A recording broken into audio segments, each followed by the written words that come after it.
The first is the use of the word suddenly. The use of the word suddenly caught my attention because it showed that they didn't know specifically when the Holy Spirit will come.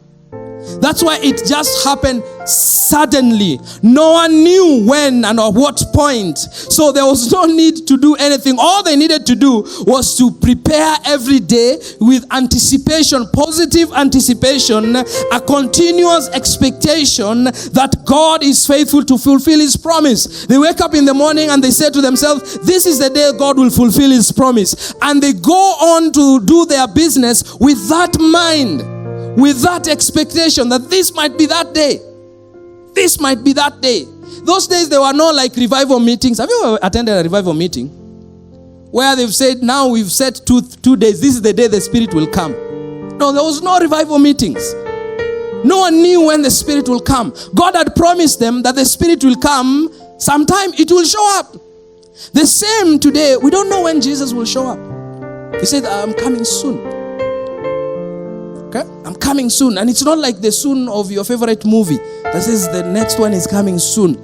And maybe you anticipate in a year. No. It says every day they will wake up and they will say to themselves, that 120 of them, and say, Lisa, this is the day the Lord has made. He might come today. Let's be ready for Him. Let's be ready for the Spirit. Because this is the important thing, friends. They had a positive expectation that God is faithful to fulfill His promise. And that is important, friends, because that's the same posture that God is calling us. To wake up every morning and to say to yourself, this is the day God will fulfill His promise for me. Because you don't know when He will fulfill a specific promise for you. Maybe it's a promise of healing and you wake up the next day and you're still hurting. But you need to have a different posture and say, this is the day the Lord will heal me, and be expectant about it. Or maybe God has promised you a job. You wake up in the morning, yesterday was a disappointment, but today is a new day, and the new day comes with new expectation that maybe today is the day God will fulfill the promise. In other words, you need to live your life with a positive, continuous expectation that God is faithful, even when you're disappointed over and over again. You wake up and you say, this is the day. And you go out. This is the day my business will flourish, and you go out. You can't say, it hasn't happened this month.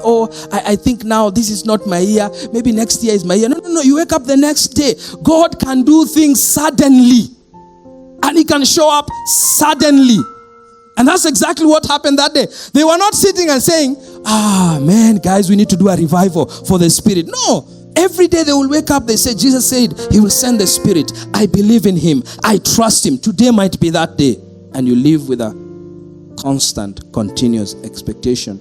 And here's what, you are banking on God's faithfulness. You're not banking on your ability not to be disappointed, because you will be disappointed sometimes.